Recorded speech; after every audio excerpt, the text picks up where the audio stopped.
Pada pertemuan kali ini kita akan membahas mengenai daya dukung tanah. Tanah di alam terdiri dari campuran butiran-butiran mineral dengan atau tanpa kandungan bahan organik.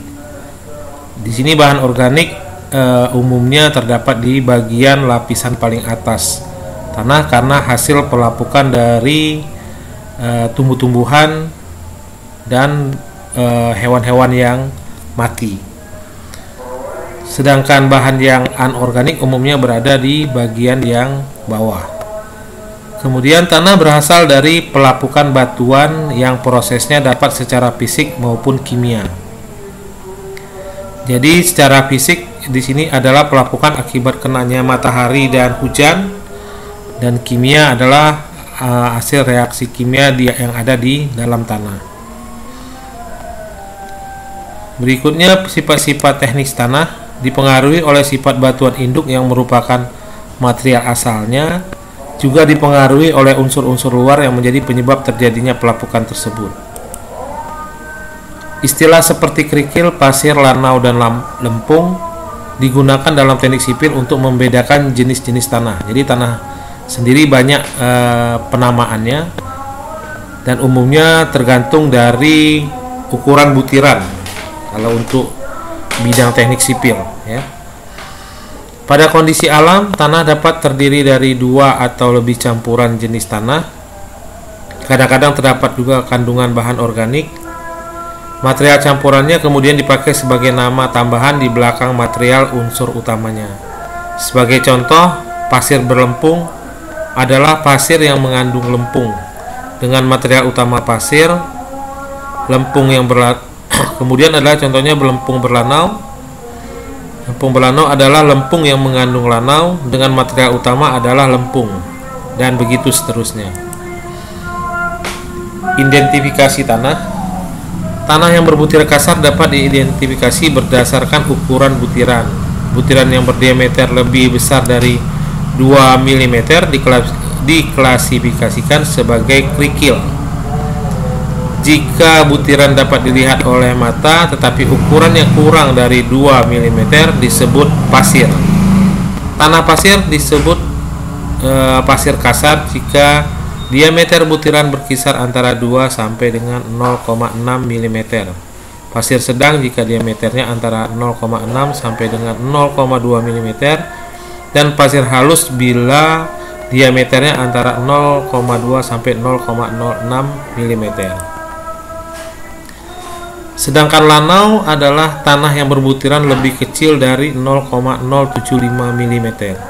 Untuk klasifikasi, lanau adalah tanah berbutir halus atau fraksi halus dari tanah dengan indeks plastisitas kurang dari 4. Sedangkan lempung adalah yang butirannya lebih kecil dari 0,075. Jadi sama di sini lanau dan lempung sama-sama lebih kecil dari 0,75. Tapi di sini ada ciri khas tersendiri untuk lempung. Lempung itu adalah tanah berbutir halus dengan indeks plastisitas lebih dari 4. Jadi kebalikan dari lanau ya. Lanau indeks plastisitasnya adalah kurang dari 4, sedangkan lempung indeks plastisitasnya adalah lebih besar dari 4. Tekstur tanah. Jadi kalau kita lihat tabel di sini, penamaan tanah ya berdasarkan ukurannya seperti yang kita ungkapkan juga tadi, tapi ini berasal dari sumber yang lain. Bongkahan, yang disebut bongkahan itu jika ukurannya lebih besar dari 75 mm atau 3 inci. Kerikil dibagi dua, kerikil kasar dan kerikil halus.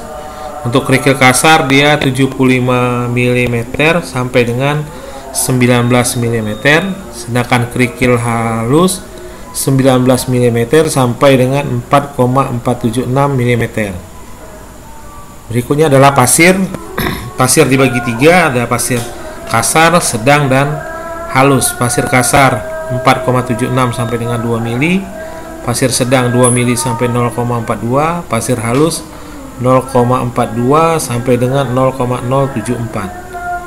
Tanah berbutiran halus, lanau dan lempung lebih kecil dari 0,074. Berikutnya sifat-sifat teknis tanah. Tanah terbagi dua di sini, ada tanah granular dan ada tanah kohesif.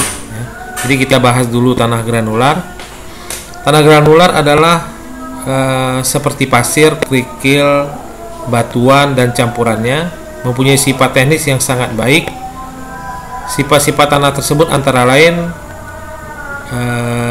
merupakan material yang baik untuk mendukung bangunan dengan perkerasan jalan, karena mempunyai kapasitas dukung yang tinggi dan penurunan yang kecil, asalkan tanahnya padat.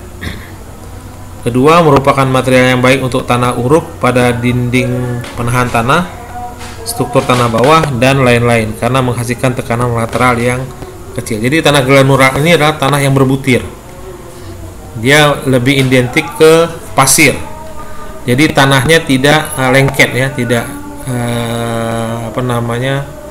tidak menyatu dengan rekatan. Ini berbeda dengan tanah liat. Kalau tanah liat itu termasuk tanah kohesif nantinya.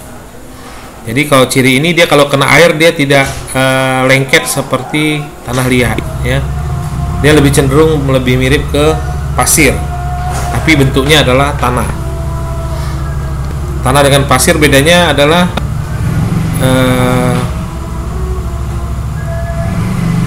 dari kekerasan butirannya ya, kekerasan butirannya. Jadi walaupun di sini tanah granular, pasir termasuk tanah granular, tapi umumnya yang disebut tanah granular adalah tanah yang berbutir ya. Jadi kelebihannya tadi yaitu cocok untuk tanah timbun ya, karena dia mempunyai kemampuan kapasitas dukungnya yang tinggi. Berikutnya adalah tanah kohesif. Tanah kohesif seperti lempung dan lanau. Tanah-tanah kohesif umumnya mempunyai sifat-sifat sebagai berikut. 1. Kuat geser rendah, terutama bila kena air yang banyak atau yang tinggi. Berkurang kuat gesernya bila kadar air bertambah. Berkurang kuat geser bila struktur tanahnya terganggu. Bila basah bersifat plastis dan mudah terkompresi. Berikutnya menyusut bila kering dan mengembang bila basah. Berubah volume dengan bertambahnya waktu akibat rangkak pada beban yang konstan. Merupakan material kedap air, material yang jelek untuk tanah uruk. Nah, tanah kohesif sini adalah tanah liat ya, tanah yang berbutiran halus. Jadi dia kekuatan gesernya rendah, karena kalau ketika kena air dia akan jadi seperti adonan gitu ya. Dia licin, dan kalau ditekan dia langsung berubah bentuk, sehingga tidak cocok untuk digunakan sebagai tanah timbun. Tapi dia sangat cocok digunakan untuk lapisan tanah yang kedap air. Contohnya ketika kita akan buat kolam ikan, tanah yang seperti ini akan cocok untuk lahan untuk buat kolam ikan, karena air yang kita genangi tidak akan mudah merembes ke dalam tanah. Untuk membuat waduk biasanya juga lapisan tanah dasarnya diberi lapisan tanah kohesif seperti ini, agar jumlah air yang ditampung itu tidak mudah menyusut. Berikutnya kita bahas mengenai pengertian daya dukung tanah. Pada dasarnya daya dukung tanah adalah kemampuan tanah memikul tekanan atau tekanan maksimum yang diizinkan bekerja pada tanah pondasi. Di sini TOW ya, satuannya kilonewton per meter. Daya dukung ultimate atau ultimate bearing capacity adalah daya dukung pada batas runtuh. Daya dukung tanah yang diizinkan adalah di sini ya, TOW sama dengan tegangan ultimate dibagi dengan SF. SF itu adalah safe factor atau faktor keamanan. Nah, safe factor itu nilainya 3 untuk beban normal dan nilainya 2 untuk beban darurat. Jadi tegangan tanah yang sebenarnya itu dibagi 3 untuk dipakai di perencanaan bangunan. Jadi jika misalnya tanahnya mampu menahan gaya tekan sebesar 10 kilonewton per 9 kilonewton per meter persegi, maka yang diizinkan adalah 9/3, yaitu 3 kilonewton per meter persegi. Jadi faktor keamanan di sini untuk memberikan rasa aman atau keyakinan bahwa struktur yang kita bangun tidak akan ambles ke dalam tanah atau runtuh gitu ya. Nilainya dibuat sangat besar karena faktor kenapa dibuat besar nilainya 3, karena tanah kondisinya adalah tidak seragam. Jadi kepastiannya agak susah diyakinkan gitu ya. Jadi ketika kita ambil sampel itu tidak bisa mewakili 100% keseluruhan lokasi yang kita bangun, sehingga perlu ada angka keamanan di situ yang besar. Ini contohnya adalah sebuah kolom memikul beban P kilonewton menggunakan pondasi langsung, pondasi telapak dengan ukuran B kali L meter persegi, lebar atau kali panjang gitu ya. Luas pondasi adalah B kali L meter persegi. Tekanan yang timbul pada tanah adalah sebesar tau sama dengan P per A, beban per luas alas. Nah, di sini diketahui bebannya 90 kilonewton dengan daya dukung tanah 15 kilonewton per meter persegi. Berapakah ukuran pondasi yang diizinkan? Untuk menghitung luas pondasi, maka kita perlu merubah rumusnya ya. Kalau rumusnya diketahui tegangan sama dengan gaya per luas, maka karena kita ingin menghitung luas, maka kita pindahkan A-nya ke sebelah kiri. Jadi luas sama dengan besarnya gaya dibagi dengan tegangan izin. Di sini luasnya didapat 90 dibagi dengan 15 sama dengan 6 meter persegi. Dapat digunakan pondasi bujur sangkar. Ya, kalau bentuknya bujur sangkar maka lebarnya sama ya, sisi-sisinya. Maka jika langsung bisa dihitung dengan akar pangkat 2 dari 6 sama dengan 2,55. Jadi bisa dipakai 2,45 atau 2,5 meter lebarnya.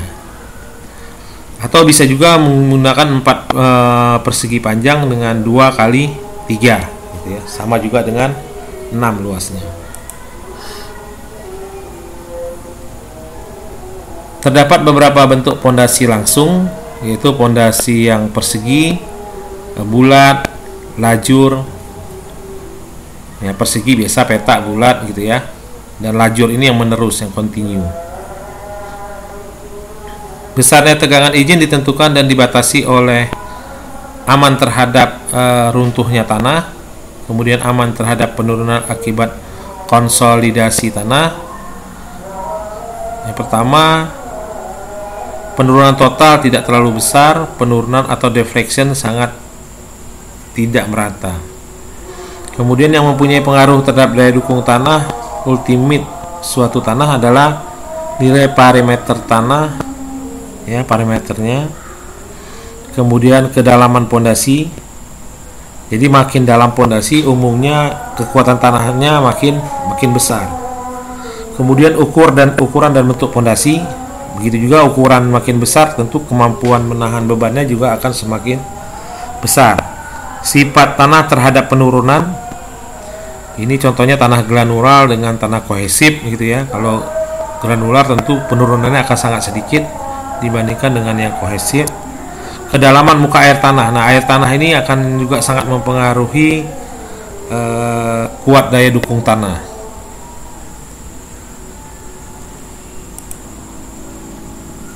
Berikutnya kita masuk mengenai materi pondasi. Pondasi adalah bagian terendah dari bangunan yang meneruskan beban bangunan ke tanah atau batuan yang ada di bawahnya. Terdapat 2 klasifikasi pondasi, yaitu pondasi dangkal dan pondasi dalam. Pondasi dangkal didefinisikan sebagai pondasi yang mendukung bebannya secara langsung seperti pondasi telapak, pondasi memanjang, dan pondasi rakit. Pondasi dalam definisikan sebagai pondasi yang meneruskan beban ke tanah keras atau batuan yang terletak relatif jauh dari permukaan. Contohnya pondasi sumuran dan pondasi tiang. Jadi di sini kalau pondasi dangkal biasanya untuk bangunan 1-2 tingkat gitu ya, 1 tingkat, 1-2 tingkat. Sedangkan pondasi dalam dia untuk bangunan yang bertingkat banyak. Pondasi rakit adalah pondasi yang digunakan untuk mendukung bangunan yang terletak pada tanah lunak atau digunakan bila susunan kolomnya jaraknya sedemikian dekat di semua arahnya sehingga bila dipakai pondasi telapak sisi-sisinya akan berhimpitan satu sama lainnya. Jadi pondasi rakit ini sistemnya sistem apung gitu ya. Jadi dia seperti rakit. Jadi pondasinya sangat rapat bukan sangat rapat tapi memang satu plat besar seluas lantai bangunan ya. Jadi dia mengharapkan daya apungnya dari plat tersebut. Pondasi sumuran atau kaison yang merupakan bentuk peralihan antara pondasi dangkal dan pondasi tiang digunakan bila tanah dasar yang kuat terletak pada kedalaman yang relatif dalam.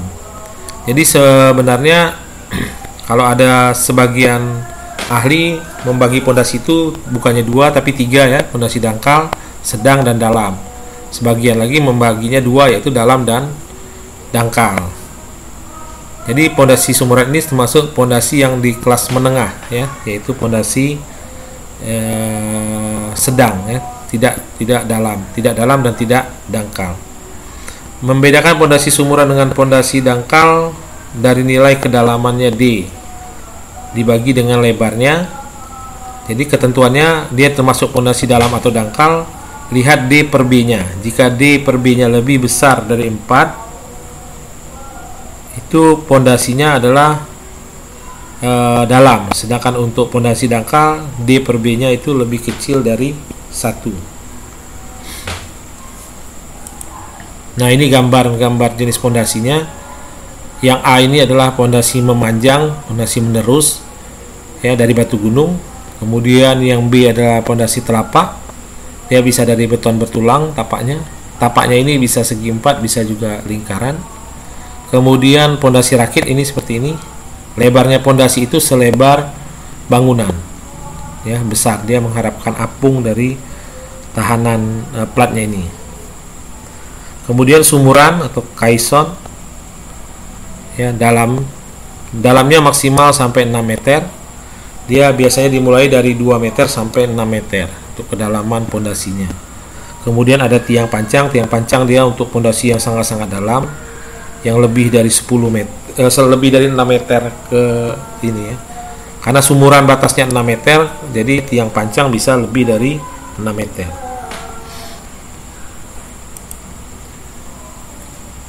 Pondasi sumuran untuk kedalaman tanah keras 2 meter sampai dengan 4 atau 5 dapat menggunakan pondasi sumuran.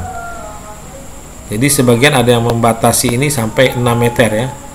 Karena sumuran ini bisa dibuat digalinya dengan beko, maka kedalaman yang bisa digali dengan beko itu hanya dalam kedalaman 6 meter. Jadi dengan 6 meter juga bisa masih sumuran. Kemudian pondasi sumuran dibuat dengan ini yang secara tradisional saja, tidak pakai alat berat. Pondasi sumuran digali dengan untuk yang berbentuk bulat ya. Seperti gambar di sini. Pertama letakkan dulu sumurannya, digali di dalam lubangnya. Kemudian makin turun tanah yang digali, maka cincinnya juga ikut turun. Dan berikutnya ditambah lagi beban di atasnya. Kemudian tukang cangkulnya akan menggali terus sehingga dengan tekanan ini juga cincin akan turun.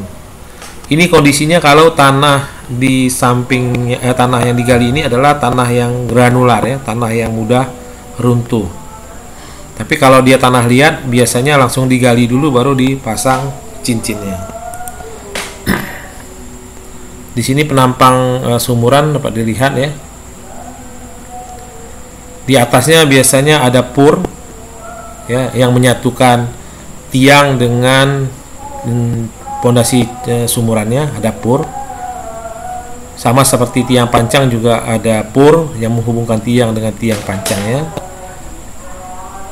Pur ini dihubungkan satu sama lain dengan slope beton yang sekaligus memikul beban. Jadi ada juga slope di sini. Slope ini untuk menyatukan tiang, ya, atau menyatukan pur dengan pur yang lainnya. Nah, berikut adalah contoh fondasi sumuran arah memanjang potongannya. Tiang pancang. Nah, di sini coba kita lihat ada tiang pancang beton. Tiang pancang beton seperti ini adalah hasil buatan di pabrik, ya, atau betonnya pracetak, dicetak di pabrik. Di sini di ujung tiang pancang ini biasanya dipasang besi, ya, dan di pangkalnya juga. Karena ketika setelah dipancang, untuk kekurangan panjangnya nanti ditambah lagi tiang pancang berikutnya, biasanya dilas. Ada pen di samping ini, nanti kemudian dilas dia untuk agar dia menyatu. Ya, jadi tiang pancang ini panjangnya bisa sampai 100 meter, begitu ya, panjang sekali. Jadi yang dibuat di pabrik mungkin panjangnya hanya 10 meter, sehingga untuk kedalaman yang panjang harus yang dalam perlu disambung. Nah, ini contoh alatnya, ya, alat pemancang dengan sistem diketuk dia tertanam ke tanah. Nah, ini gambar pondasi tiang pancang, ada tiang dan selupnya, kemudian di sini ada pur, dan ini adalah tiang pancangnya. Tiang pancang bisa berbentuk segitiga, segi empat, dan bulat, ya. Nah, di sini adalah contoh pur. Jadi tiang pancang yang sudah dipancang, kelebihannya nanti akan dipotong dan dikeluarkan besi-besi dari tiang. Tiang pancang ini kan ada besi-besi di dalamnya. Nah, besinya dikeluarkan, nanti dibengkokkan dan disatukan dengan pur. Dan pur nanti disatukan lagi besinya dengan besi tiang bangunan. Jadi pur ini berfungsi penyatuan antara tiang pancang dan tiang bangunan. Berikutnya ada tiang pancang kayu. Untuk tiang pancang kayu adalah cara tertua, ya, dalam pembuat bangunan. Tapi harus kita ingat bahwa kayu ini dia kan mudah rusak, ya, bila ada pergantian cuaca. Jadi untuk menghindari kerusakan, agar kayu tetap awet, maka kayu harus dia terendam air selalu atau kering selalu. Kalau dia selalu terendam, dia tidak busuk. Yang menyebabkan busuk adalah bila dia terkena air, berikutnya kena panas dan kena air lagi berulang-ulang, maka dia akan lapuk. Tapi kalau kayu ini selalu terendam sepanjang tahun, dia tidak akan busuk, atau kering sepanjang tahun juga tidak akan busuk. Jadi untuk pondasi tiang pancang kayu ini cocoknya berada di daerah rawa-rawa. Jadi agar kita yakin bahwa kayu yang sebagai tiang pancang ini akan selalu terendam di dalam tanah, terendam air di dalam tanah. Ya, jadi syaratnya itu. Kalau dia di daerah pergunungan, tentu tidak bisa digunakan tiang pancang kayu karena akan mudah busuk. Ya, umumnya bisa juga dimakan rayap, ya, karena rayap ada di tanah. Tapi di daerah rawa, rayap tidak ada, ya, karena rayap tidak hidup bila tergenang air. Ini contoh gambarnya. Ada tiang pancang kayu, kemudian di atasnya pakai beton. Jadi kayu ini harus terendam air selalu, dan beton ini biasanya di daerah yang keringnya, di atas permukaan air. Nah, ini juga gambar-gambar contoh pondasi kayu dengan pondasi batu menerus, ya. Tiang bor atau bor file. Nah, untuk tiang bor file ini hampir sama dengan tiang pancang, tapi bedanya adalah dia tidak dipancang, bentuknya seperti tiang dengan beton betulang. Prosesnya adalah kita lihat gambarnya, dia dibor, tanah dibor terlebih dahulu, ya, sampai kedalaman yang dibutuhkan. Kemudian diberikan besi tulangan yang akan dijadikan tiangnya. Berikutnya dicor, ya. Nah, setelah dicor dicor sampai lebih dari 1 meter di muka ya, sampai melimpah agar air tanahnya keluar semuanya. Nah, ketika sudah mengeras nanti bagian ini dibuang. Bagian ini biasanya lebih rapuh karena mengandung banyak air. Jadi bagian atas dibuang, ditinggalkan besinya, nanti disambungkan dengan tulangan di atasnya melalui pur. Nah, ini contoh gambar proses tiang bor file. Ya, jadi dibor pakai alat bor tanahnya. Ketika dibor, setelahnya bisa dipasang juga backcasting, ya, backcasting besi. Kemudian diberikan tulangan. Setelah tulangan siap, dicor. Dicor ini dipakai mesin mixer, mobil ya, truk mixer. Nah, dicor sampai ke permukaan, sampai melimpah, air tanahnya hilang. Jadi karena sifat beton itu kan dia lebih berat dari air, sehingga dia akan turun ke bagian bawahnya, akan bagian yang padat ya, yang airnya akan keluar ke atas. Jadi dicor harus sampai melimpah ini ya, sampai airnya keluar semua. Yang tinggal di dalam hanyalah beton, campuran beton dengan semen gitu ya. Tiang Frankie, di sini tiang Frankie atau sistem Frankie file. Dilihat dari proses pelaksanaannya menggunakan kombinasi antara pemancangan dan pengeboran, yaitu dengan cara membuat lubang dengan cara menumbuk material dan pipa casing sampai elevasi yang ditentukan. Jadi lubangnya dibuat dengan cara ditumbuk, beda dengan bor file, dia dibor ya. Jadi kita lihat aja langsung gambarnya, contohnya. Nah, jadi di sini ada lapisan plak di sini yang keras, diberi tumbukan. Jadi bukan tiangnya yang dipancang, tapi tanah yang ditumbuk, dimasukkan casing, ditumbuk sampai kedalaman tertentu, sampai kebutuhannya ada, sampai tanah kerasnya. Kemudian setelah itu dipasang tulangan, ya, dipasang tulangan, berikutnya dicor. Jadi ada perbedaan di sini. Ini adalah kombinasi ya, tumbuk juga dan pasang dicor di tempat. Ya, demikian saja materi kita hari ini. Saya tutup dengan assalamualaikum warahmatullahi wabarakatuh.